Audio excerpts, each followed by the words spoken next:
एक बार की बात है जब मार्कंडेय ऋषि एक नदी के किनारे तपस्या कर रहे थे।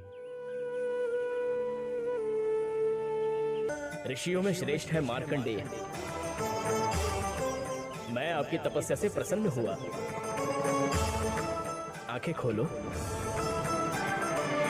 तो से मैं धन्य हो गया प्रभु। हम आपकी भक्ति एवं साधना से प्रसन्न हुए। भक्त मार्कंडेय, बोलो क्या वर चाहिए? हे नाथ, आज आपका मुझे दर्शन हुआ, यही मेरे लिए सबसे बड़ा वर है। किंतु फिर भी हे प्रभु, जिस माया से संपूर्ण जगत मोहित हो रहा है, उस माया को देखने की मेरे दिल में प्रबल इच्छा है। किंतु ये भी विनती है कि आप मुझे अपने चरणों से कभी अलग ना करें। ये कैसी इच्छा कर रहे हैं मार्कंडेय जी? ये माया देखने योग्य नहीं होती। इससे आप बहुत दुखी हो जाओगे, स्वयं को भूल जाओगे। हे भगवान, जब आपके चरणों में रहूंगा तो मुझे किसी भी प्रकार की चिंता करने की आवश्यकता नहीं है। आप तो मुझे माया से निकाल ही लेंगे प्रभु। ठीक है ऋषिवर, आपके इस हट के कारण हम आपकी ये इच्छा पूरी कर देते हैं। आप माया देखने के लिए तैयार हो जाइए। किंतु भगवान, मैंने तो आपका पूजन किया ही नहीं। आप एक पल रुकिए, मैं अभी चंदन घिसकर आपका पूजन करता हूँ।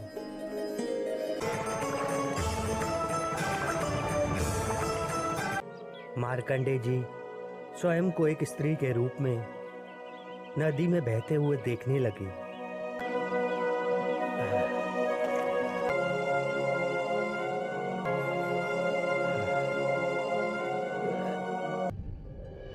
तुम कौन हो और तुम्हारी ये दशा कैसे हुई? तुम नदी में कैसे गिरी? कहीं तुम्हें किसी ने धकेल तो नहीं दिया? इसे आज से पहले यहाँ कभी भी देखा नहीं। ना जाने कौन है और कहां से आई है।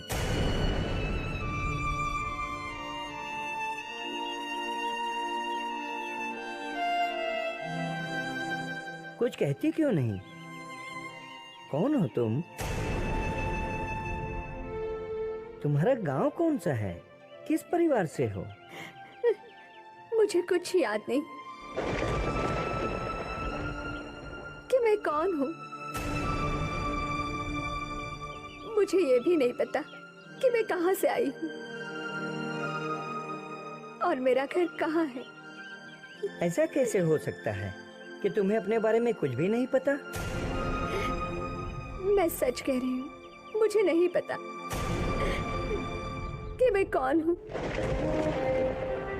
कहाँ से आई हूँ, किस परिवार या किस गांव की हूँ। मुझ पे भरोसा कीजिए। कहीं तुम किसी दुर्घटना का शिकार तो नहीं हुई हो? हो सकता है, लेकिन मुझे वो भी याद नहीं। ओह, तो फिर अब कहाँ जाओगी तुम? जहाँ मेरा भाग्य ले जाएगा। मुझे तो कोई ठाव ठिकाना भी नहीं पता। लगता है परमात्मा ने इसे मेरे लिए भेजा है। यदि ये मेरे साथ विवाह करने के लिए राजी हो जाए तो मेरा भाग्य ही खुल जाए। अगर तुम बुरा न मानो तो एक बात मैं कहना चाहता हूँ। क्या तुम मुझसे विवाह करना पसंद करोगी? देखने में तो दयालु और सज्जन मालूम पड़ता है और मेरे पास भी कोई रास्ता नहीं है, इसलिए इसे परमात्मा की इच्छा मानकर स्वीकार कर लेना ही उचित है।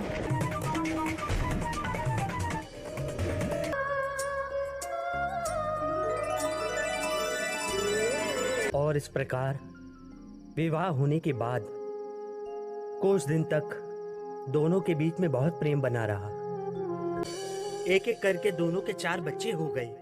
तब उनके जीवन में अनेक प्रकार की परेशानियां आने लगी, जिसके कारण दोनों में आए दिन झगड़ा होने लगा। और एक दिन झगड़ा इतना बढ़ गया। हाँ बेटा, चुप चुप, हाँ चुप हो जा, चुप चुप। हाँ, अरे हाँ,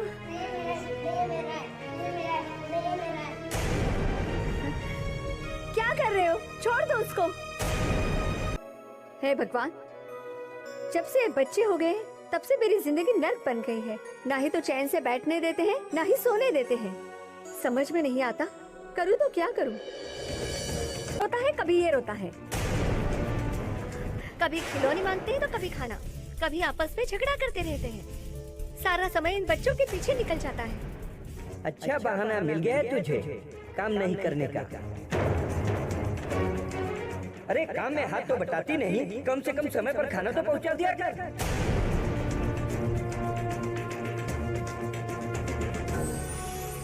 मुझे बहाने बनाने की क्या जरूरत है? आप तो सारा दिन घाट पर जाकर बैठे रहते हो और ये बच्चे पूरा दिन मेरा सर खाते रहते हैं। अब आप ही बताओ कि मैं करूँ तो क्या करूँ? बस बहुत हो गया, अब जबान मत लड़ा। अरे जब से तुझसे शादी हुई है मेरा जीवन नर्क बन गया। हर समय मेरे पीछे पड़ी रहती है, कभी ये सामान लाओ कभी वो सामान लाओ। तंग आ गया हूँ तुझसे मैं। तो क्या मैं अपने लिए सब कुछ मांगती हूँ? ये बच्चे तुम्हारे नहीं हैं? एक तो बच्चों की समस्या और दूसरे आप, जो मुझे चैन से जीने ही नहीं देते। खबरदार, एक शब्द भी आगे कहा ना तो जुबान खींच लूंगा मैं। अच्छा, हाथ तो लगा के दिखाओ।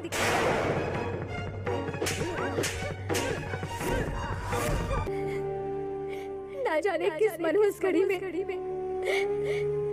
मैंने इस बेरहम आदमी का हाथ थामा था। ना इससे मेरी कोई परवाह है, ना ही मेरे दुख से इसे कुछ लेना देना है। ऐसे दुख भरी जिंदगी जीने से तो मर जाना अच्छा है। मैं इसी समय मर जाऊं, फांसी लगा लूंगी।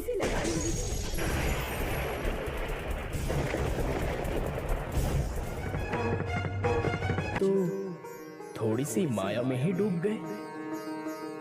अब उन्हें माया के अंदर जाकर पहचान करानी होगी, तभी उनकी माया देखने की इच्छा पूरी हो पाएगी। भिक्षाम देहि, भिक्षाम देहि, भिक्षाम देहि। साधु को भी इसी समय आना था। अब क्या करूं? पहले इसे भिक्षा देकर विदा करना होगा। लीजिए और चाहिए। किंतु देवी, हमारा नियम है कि हम कथा सुनाए बिना भिक्षा ग्रहण नहीं करते हैं, इसलिए आपको मुझसे मार्कंडेय ऋषि की कथा सुननी होगी। देखिए, इतना समय नहीं है मेरे पास, कृपा करके आप जाइए। किंतु देवी, यदि आप कथा नहीं सुनेंगी तो मैं अपने नियम के अनुसार भूखा रह जाऊंगा, और कथा सुनेगी तो आपको भी पुण्य लाभ होगा और आपका दुख दूर हो जाएगा। ठीक है, आइए और कथा सुनाइए। आइए। हे देवी, बहुत समय पहले की बात है।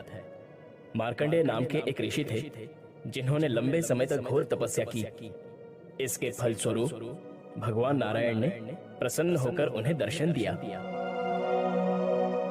और उनसे वर मांगने को कहा। तब उन्होंने कहा कि मुझे माया का स्वरूप दिखाइए, किंतु अपने चरणों से भी दूर न करें। तब मार्कंडेय जी नारायण भगवान का पूजन करने के लिए चंदन घिसने लगे। इतने में नारायण भगवान ने उन पर माया का आवरण डाल दिया।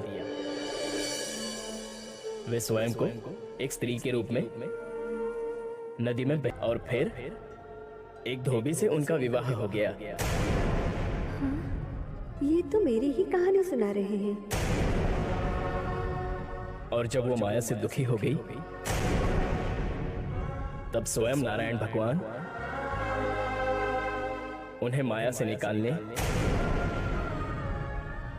साधु का रूप धारण करके आए। हे प्रभु, जिस माया से संपूर्ण जगत मोहित हो रहा है, उस माया को देखने की मेरे दिल में प्रबल इच्छा है। ये कैसी इच्छा कर रहे हैं मार्कंडेय जी? ये माया देखने योग्य नहीं होती। इससे आप बहुत दुखी हो जाओगे। जिस माया को हठ सहित की देखन की चाह, मिला उसी से कष्ट भी और पाई मुक्ति की राह। मार्कंडेय जी को हुआ निज गलती का भान, जाना भिक्षुक है स्वयं श्री नारायण भगवान, नारायण भगवान। प्रभु, मुझे इस माया से निकालिए। मुझे पहचान हो गई है कि मैं ही मार्कंडेय ऋषि हूँ और आप नारायण भगवान हैं। मेरी ही मति मारी गई थी कि मैंने माया देखने की हट की। अब कृपा कर मुझे इस माया से मुक्त कर दीजिए प्रभु, मुक्त कर दीजिए।